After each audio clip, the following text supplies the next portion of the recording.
You're about to listen to the Break It Down Show with our guest, DeVone Boggan. We like to talk about cool people doing cool things, so before we get to DeVone, I want to give a shout out about Jen Abernathy and her work with the National Teen Leadership Program. She's preparing young people to be confident leaders and contributors in their communities, and we applaud.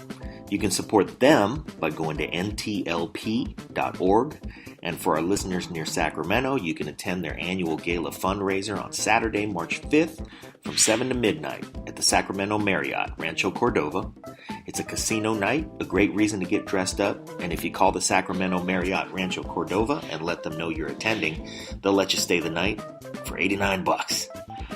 ntlp.org is where you can buy tickets. So thank you Sacramento Marriott Rancho Cordova and Batey Class Action Services for sponsoring the event. Thank you NTLP for helping to energize and prepare our young people. And thank you Jen. Keep up the good work.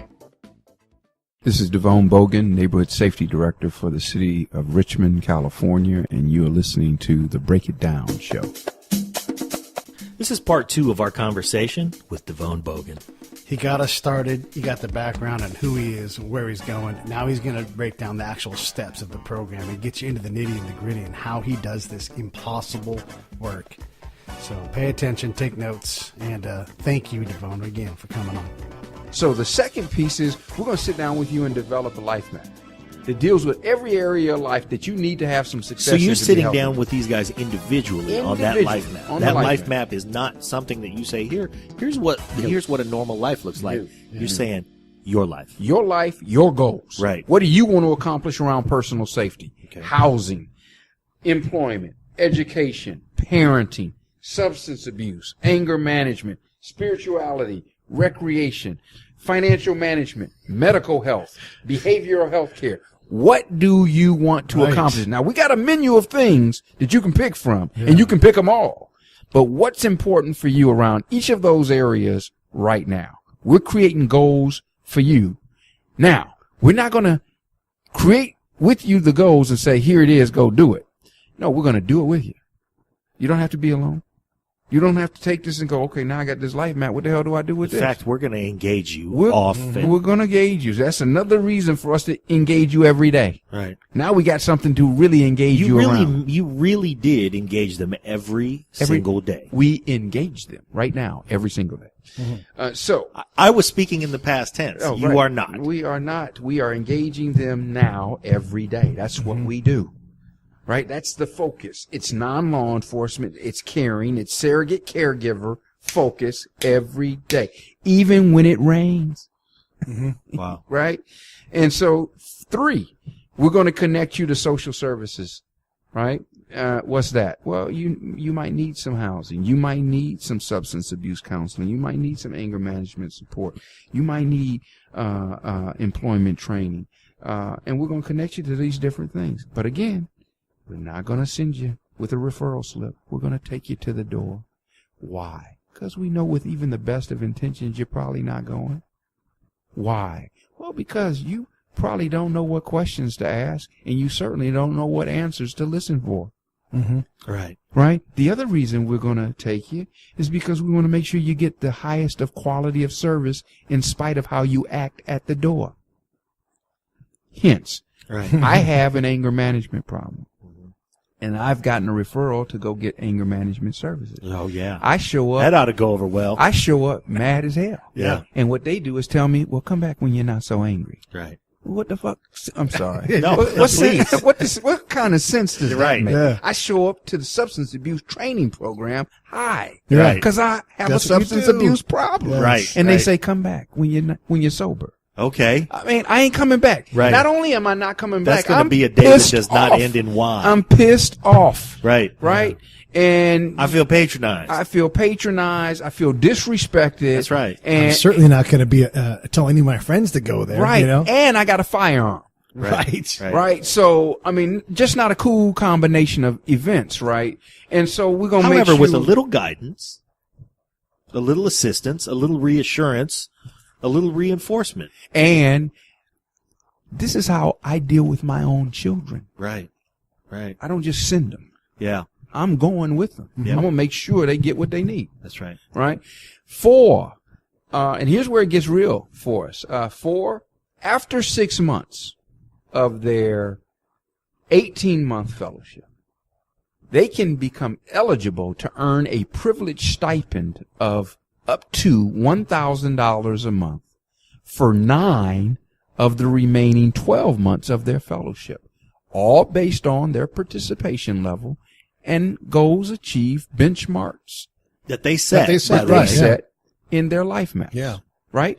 Most of the young men who become eligible, and under 60% do, are earning between $300 and $700. And I have written some $1 checks, several. Wow.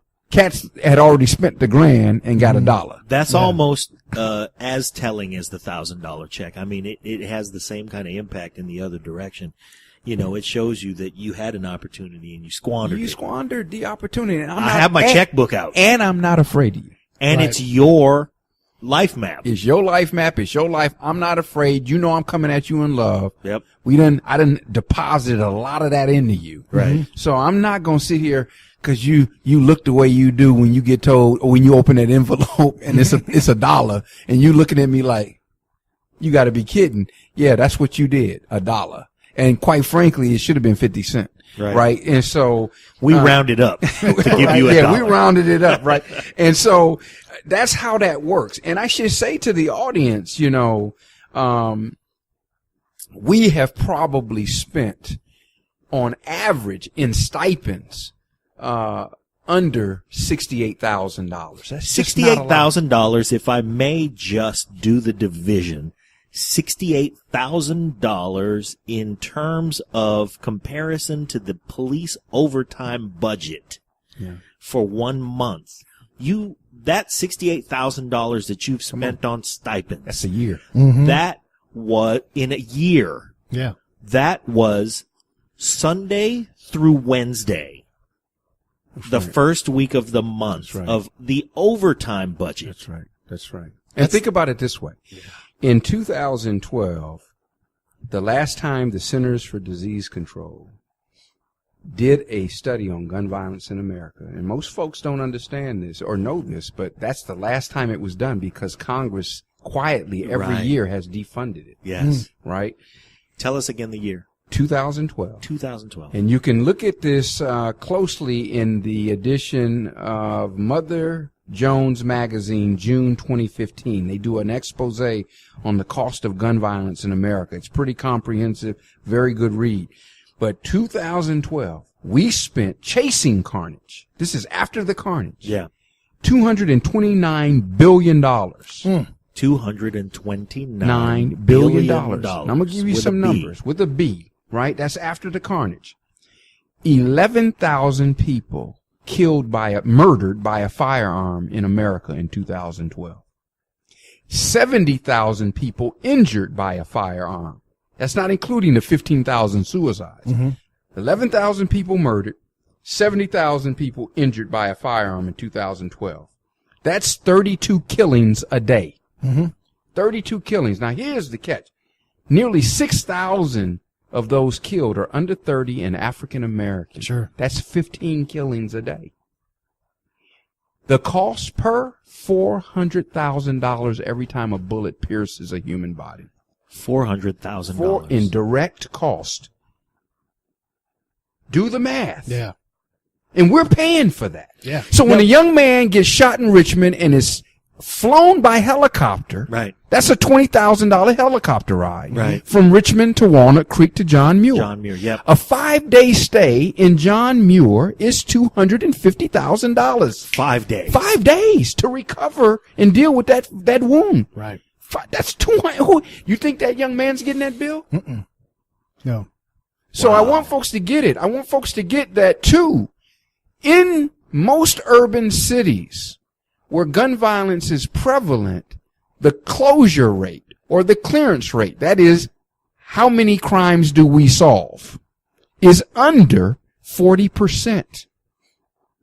So 6 to 7 out of 10 active firearm offenders avoid sustained criminal consequences in America.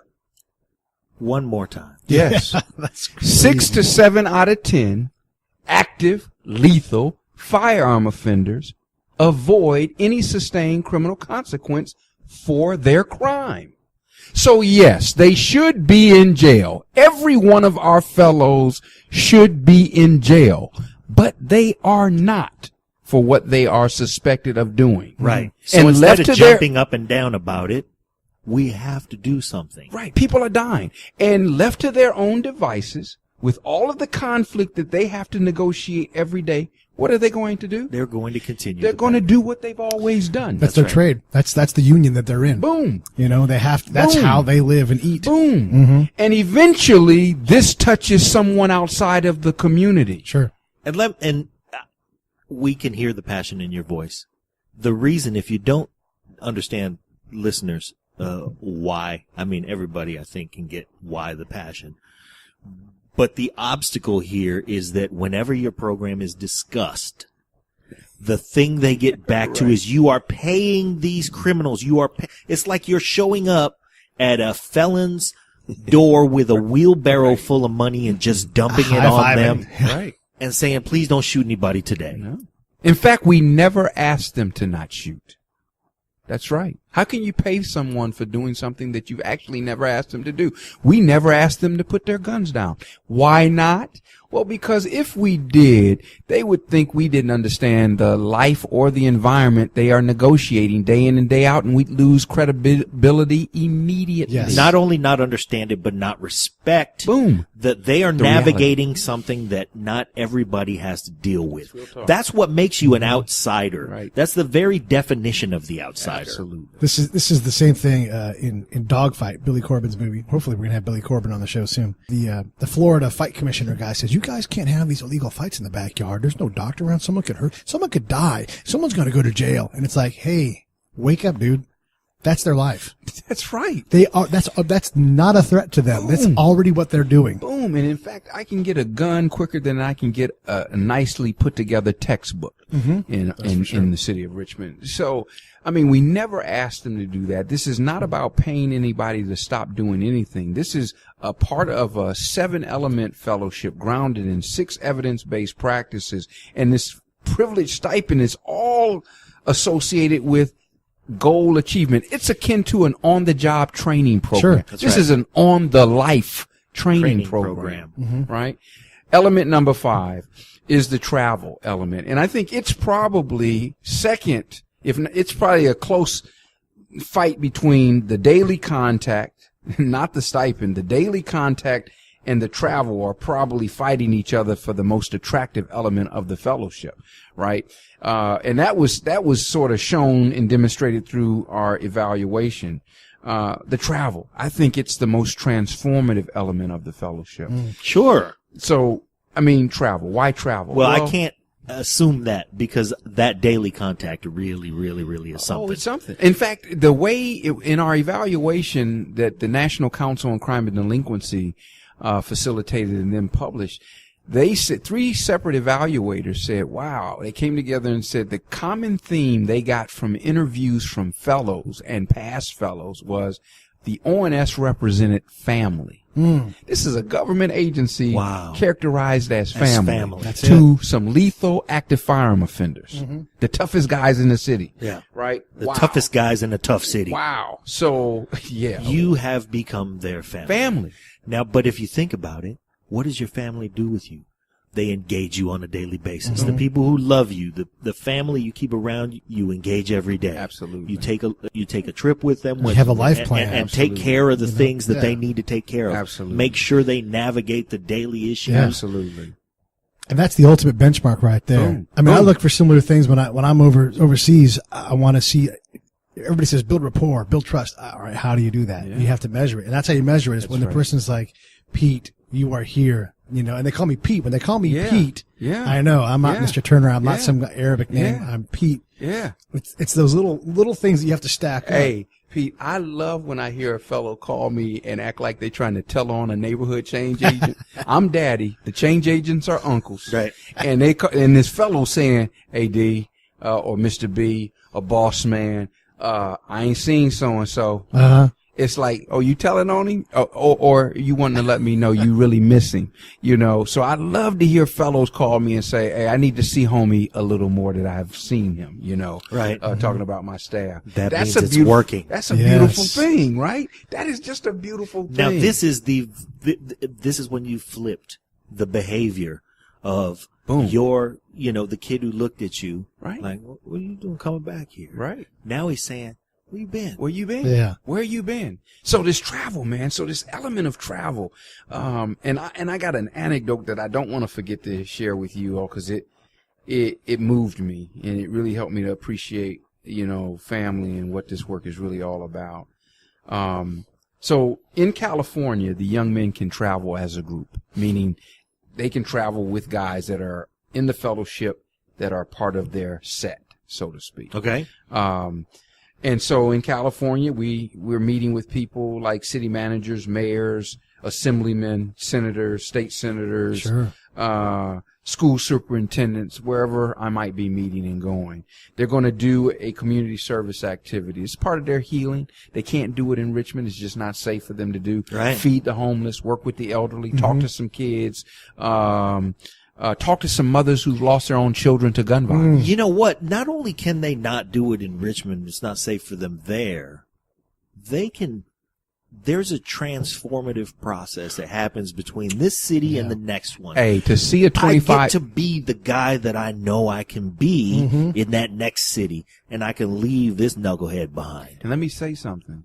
I really saw it when we took these young men to Disneyland. A 24-year-old at Disneyland for the first time in his life. Grown-ass man. Grown-ass man. Acting like a kid for the first time. Yeah. I mean, just a kid. Right. A liberated child. The first time that he got to act like that, probably. And to say to me, yeah, man, this is the funnest time I've ever had. You 25 years old, and this is the funnest time you've ever had. Wow. I mean, that's tear jerking. Yes. Yeah. Right to the heart. You know, you just go, wow, man. Wow. And I mean, I remember those first trips, like, and it's what made me go, oh, we're going to do a lot more of this. Yeah. And it's going to get better than this, right? And so they visit a college, right? And here's what I want you to get. When they visit a college, they might audit a classroom. We set it up real formally and so forth.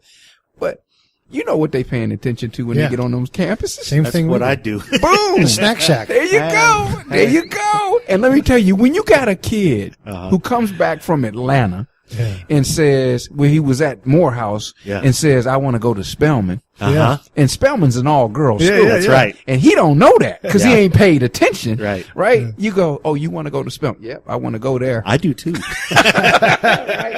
And let me tell you, that drives them. I've had young men come back from the college experience and say, what do I need to do? Yeah. Yep. What do I need to do? The travel it's hard to dream about, and we deliver large doses of hope and dreams, man. Sure. It's hard to dream and hope about some shit you don't know exists. No. Right? That's it. I mean, It's the exposure. Boom. All I know is this side of Richmond, and that's it. Right? And if I know that side of Richmond is dark, I got a gun ablazing, and I'm in there and I'm out of there. Right. Right? But I get to go to these places in California, and I'm just like, man, the scales come off of me. Right. Right? And you can see when we're on our way The back, scales the come scales off. come start to creep right That's back right. up when They they have get to. back home, right? They have it's to. amazing to watch that. Yeah. Now, the difference between in-state travel and out-of-state travel, or even out-of-the-country travel, and we've done several, I'll tell you a little bit about where we've been, is that they have to be willing to travel with someone who's trying to kill them. And they're trying to kill. Wow. That's right. The ultimate. The ultimate. Yes. Yeah. And I remember when I was in the room with that first group of fellows, or that first cohort. The 9:30 the three group, groups. not right. the 11 o'clock right. group. That's right. They all told me.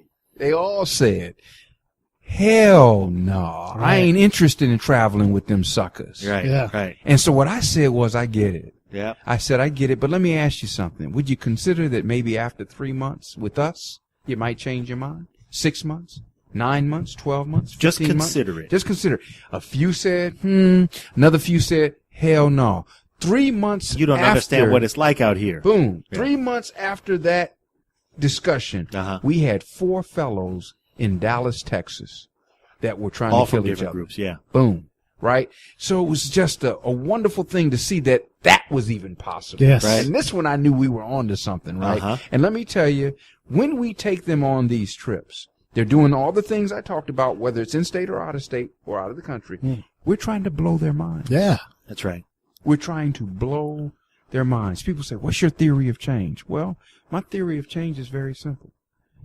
I want to get a guy who, when I get him on day one of the fellowship he's going, his mindset is, I don't give a fuck. Yep. Right.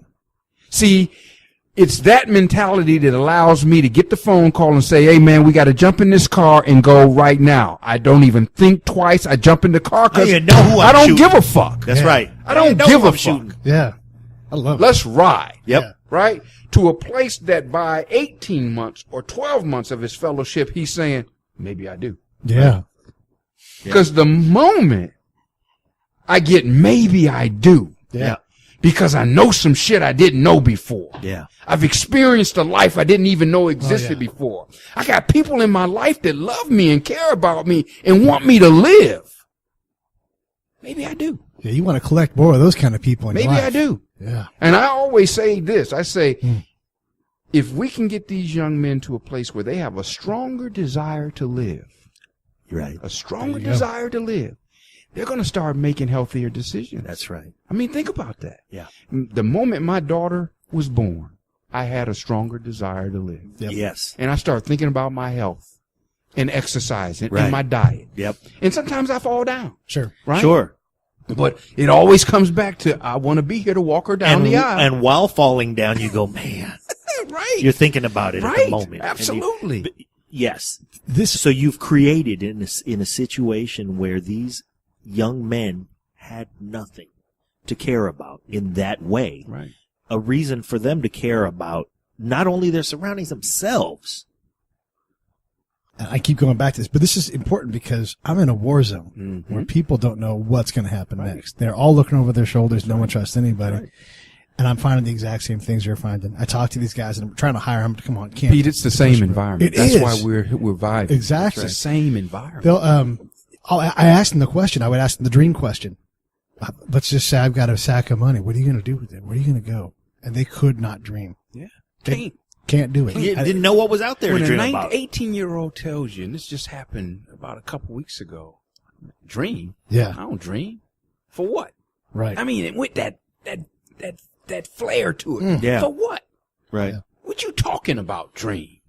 I mean, right there, you're like, dang, did I lose credibility? Right. Did I just say I don't understand your reality? Right. Yeah. By asking you to. Do you like flowers and butterflies? Right? Yeah. I mean, but to hear him say it and say it with that, like, what the hell are you talking about? Yeah. Dream? Shit, it's about getting through this day. Right. Right. Right? I ain't got time to think bigger than that. Right? Because that might cost me my life. That's Exactly. Right? And so that's big. I mean, this travel is big because these cats get together and TSA helps us out a big deal because Yes, I imagine ain't so. ain't no guns. Can't bring anything. Right. can't And to bring be anything with you. some guys that ain't never been on an airplane before. Right. Right. And we sit them next to each other on Sure. the plane deliberately. Sure. Yeah. Because we know going down that runway, Yeah. on your way up to 30,000 or so feet, you wondering what? They looking at each other like, what's going on? Yeah. Right. Yeah. Right. And we laugh now. I mean, I remember we just laugh as staff because we see it. It's a common experience. They looking at each other. They looking at us for assurance that everything's okay. validation. Right. You know? And we be like, And that little bit of vulnerability that they're for the very first time offering up in front of each Right. other. boom. Mm-hmm. The humanity. That's right. The humanity. And then they get to a place and they say, we from Richmond. Yeah.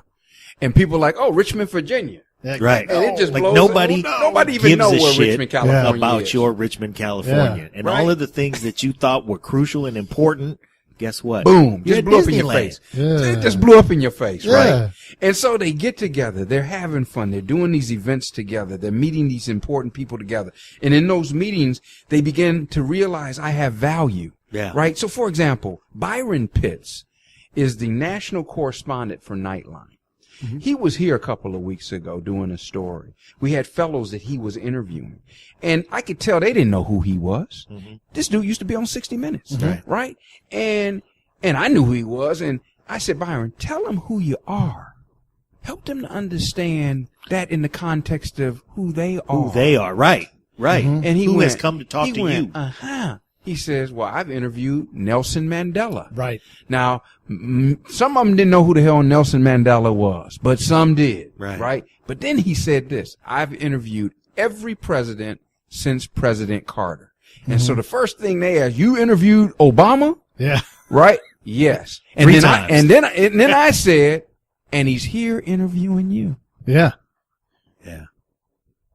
Wow. What does that say? Yeah. This dude has interviewed Michael Jordan, Yeah. LeBron James. He talked about all the entertainers, and he's here interviewing you. He's here interviewing you, Yeah. right? That's it. This travel thing, they come home and they say things like this. They usually go, wow. Because they get out there and they realize, man, we the same dude. Yep. That's exactly it. We're really literally off an assembly line. Yeah. Same jeans, Yep. same shoes, same shirts, same hats, different color, Yeah. right? Golds in our mouth, talk the same, eat the same, like the same girls. We the same dude. And quite frankly, what I learned on this trip, I actually like this dude more than I like the guys I've been trying to kill him with. Yeah. And I realized, Well, the thing that they have in common is that they're probably in the leadership position. Boom. Amongst all those Boom. guys. They're So leaders. now I don't have all these cronies around me. boom, I can talk to the guy who is Boom. actually my they're peer. leaders. You can relate to things that I have to deal with on a level that these other guys I'm sitting around with the same color hat as me, we have more in common. Right. CEOs talk to CEOs. That's right. brother. Yeah. That's right. Right. And so we see all this and we get all this, but I want to share this one piece before I finish with the last two elements. And I'm in New York, with a group of fellows, in our first cohort. And, I invited my wife and my children to experience that with us because my wife likes going to New York. Uh-huh. And so I said, come over during the piece of the weekend, and we'll just all fly back home together on Sunday night. And so I said, we're going to be having dinner at this particular place. Why don't you and the kids meet us there? And I didn't really tell my wife and my children anything more than, hey, you're going to be having dinner with us. Yeah. Right? And so I'm sitting at the head of the table at the dinner. Do you mind if I set the table for a moment? Yeah. Because your kids, now you are you're a guy who has valued education in your life, and you have your kids going to school in a beautiful place in Lafayette, California, one of the best school districts and one of the best pockets of school districts In California. in the country. Mhm. Right. So your kids are no stranger to achievement, performance, and expectation. Absolutely. And now, please continue. Yeah. Yeah. And they're also very personable. Uh-huh. I know that about them and my wife. So, I'm sitting at the head of the table with the entranceway behind me and the tables with staff and fellows all mixed in, and we're just having a good time. We're having a great time. I mean, it's like a big family dinner, family table in this great restaurant, good food. And all of a sudden I see the fellows get quiet and start looking past me. Okay. And my wife is fine. Okay. Okay. So I was like, my mind said, oh, she just walked in. I didn't even have to look back. And before I know it, got a nice kiss her on my forehead. And I'm like, oh, honey. And my kids are now right in my arms on each side of me, right? This is probably 5 years ago.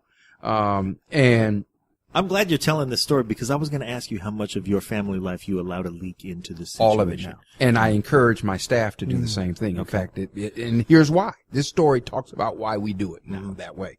So, my children, my wife goes around to everyone at the table.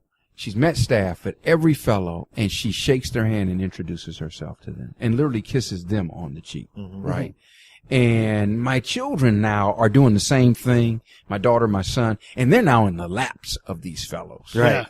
And I'm sitting back. Maybe they've never been an uncle. Man. Here they are. Right. And I'm sitting around, not even tripping. I'm enjoying myself. Sure. Probably got a cocktail in my hand. I'm just enjoying myself. I'm with family and we're having a great time, and my staff, we're talking, and, you know, before I know it, dinner's over. We've had a great time, right? My kids, I haven't talked to them really. They've been out with my fellows and so forth.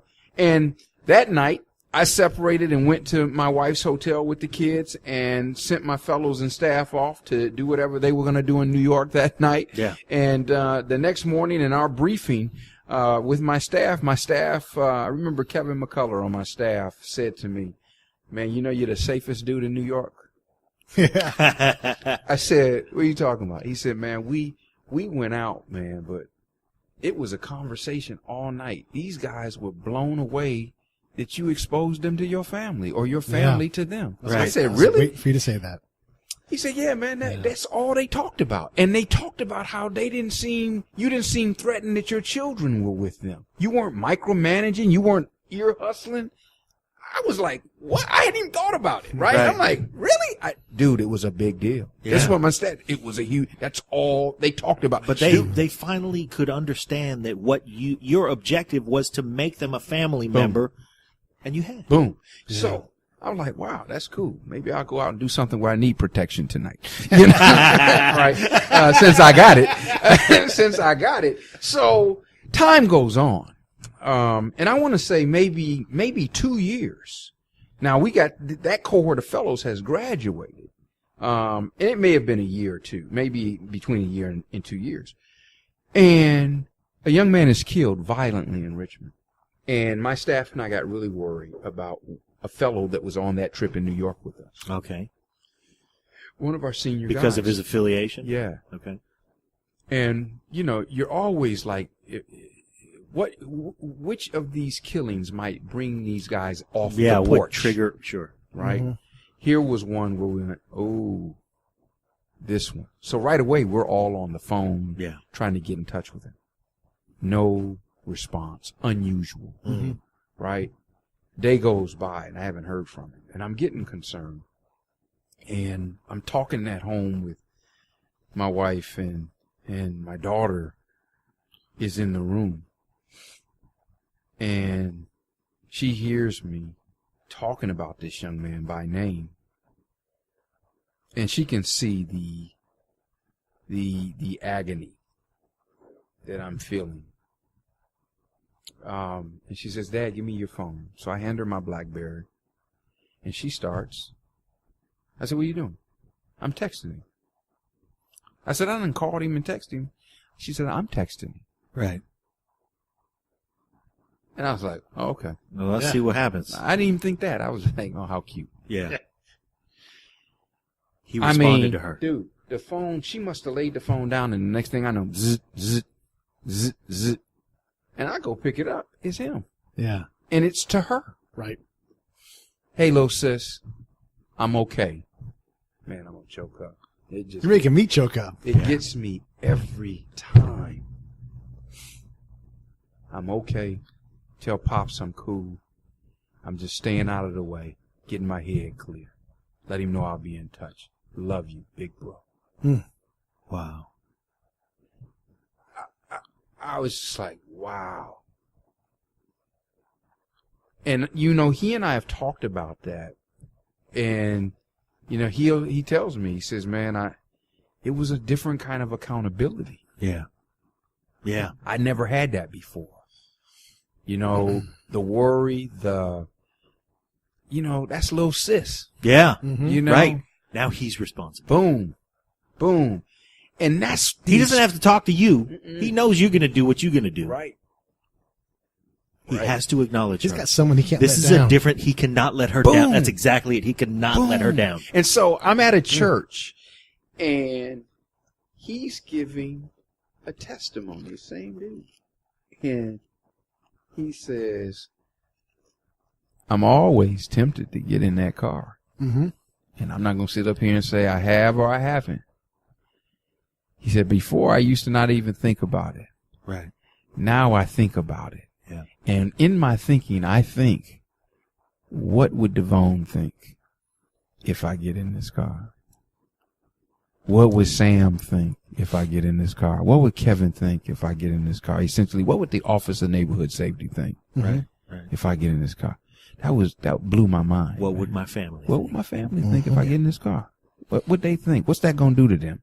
Right. You know, we've been faced, I'm sure all of us in our adolescence and our coming of age have been faced with these similar situations, and we have to think that. That's the difference. Mm-hmm. That's the difference with a family unit that you have to be responsible to. Mm-hmm. Yeah, it's accountability. It's a difference between that family unit and all the family units out there that are fatherless. Mm-hmm. It's different when you have to consider, what are my people going to think? That's right. That's right. That's real talk, man.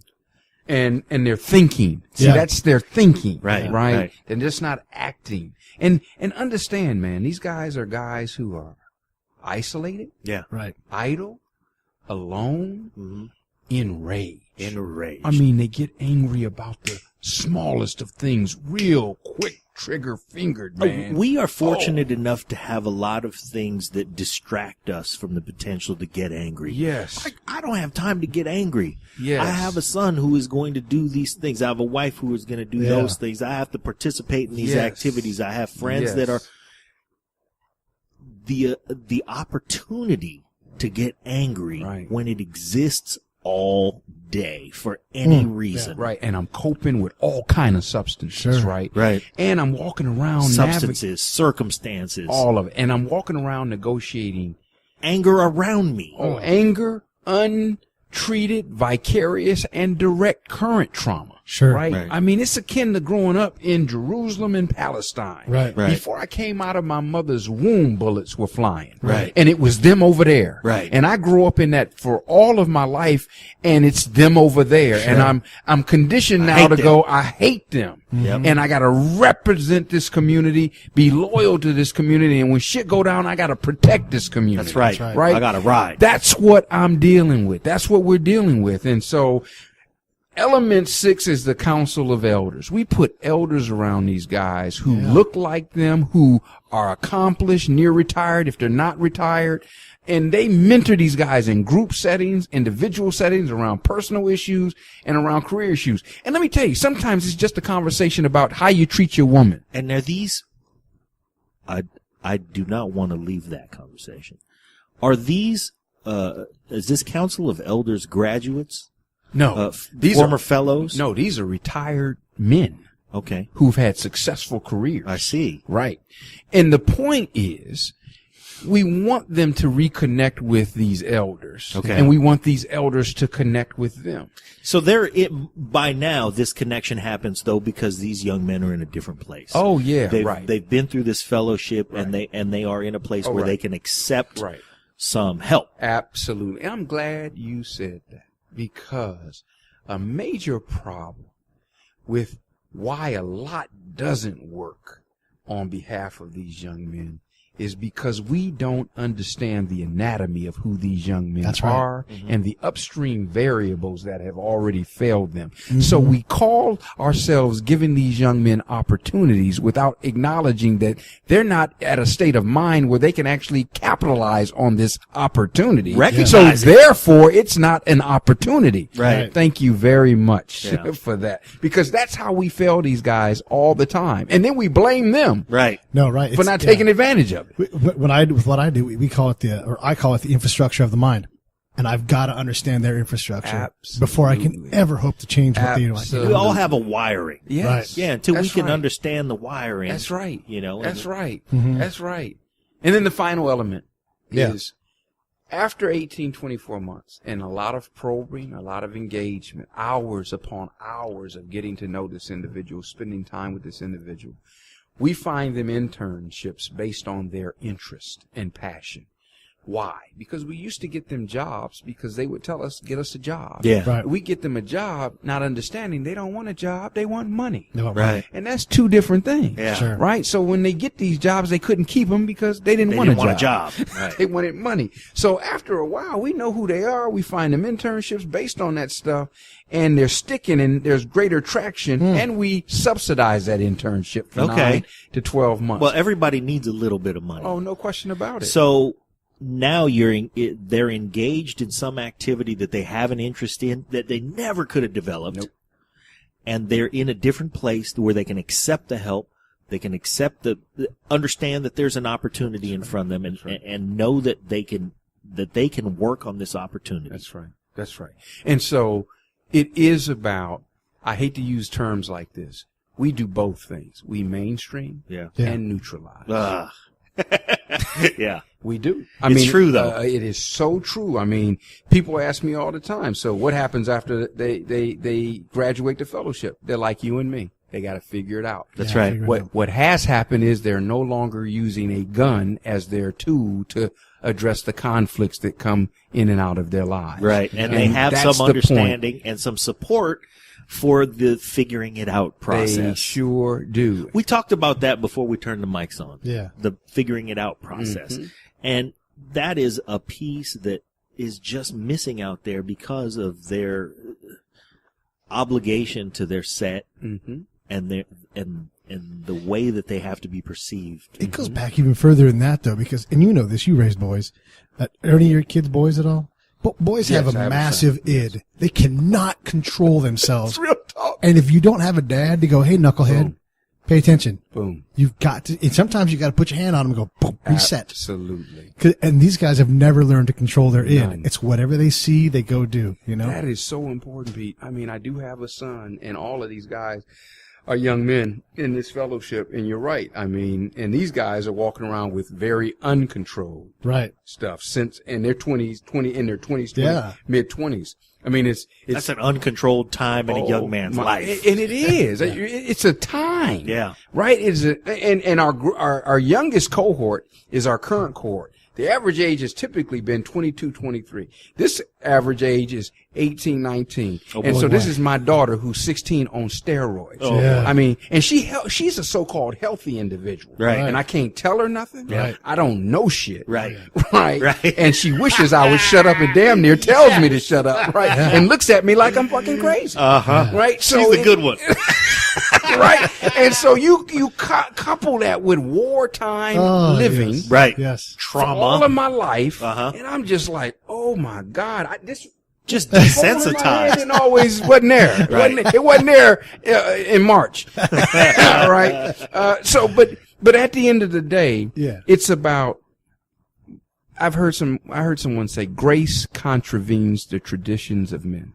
It's about offering these young men grace. Wow. In the face of everything they're suspected of doing. It's about infusing love into public policy, and understanding the power of that over hate. And I know that's what we're shepherding and what we're modeling, to these young men in the hopes that they will model it to themselves, in their communities. And many of them are. And how we see it play out is 76% reduction in firearm-related murders and 66% reduction in firearm-related assaults. And that's been sustained. And then when you look at the fellowship numbers, because I'm asked, well, what about Chicago? What about D.C.? What about a city the size of Baltimore? Well, I'm going to give you an example using our numbers in answering two questions with one statement. In Chicago, when we ask, well, how many people you think associated with killing by firearm there? The first number that came out was 450. And they've got that's a big city with a lot of killings. That's right. And then we said, well, let's drill down, because we're not just talking about at risk of doing it. We're talking about the cats that are actually driving. They're doing it. Okay, 100, 150.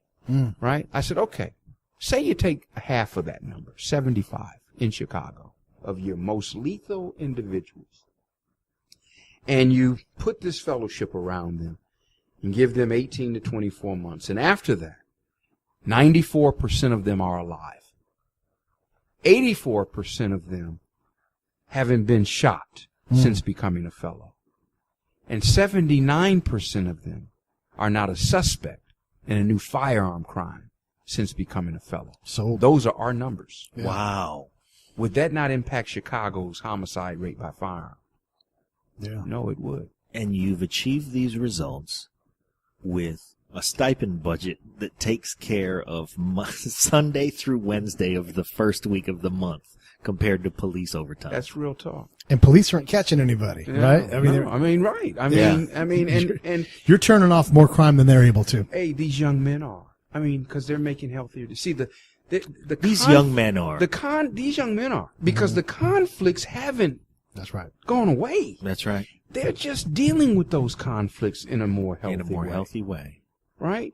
That's what's happening in our city. These young men have been empowered and been provided a platform that is informed by them, responsive to who they are or what their anatomy is robust, is credible, is legitimate from their perspective.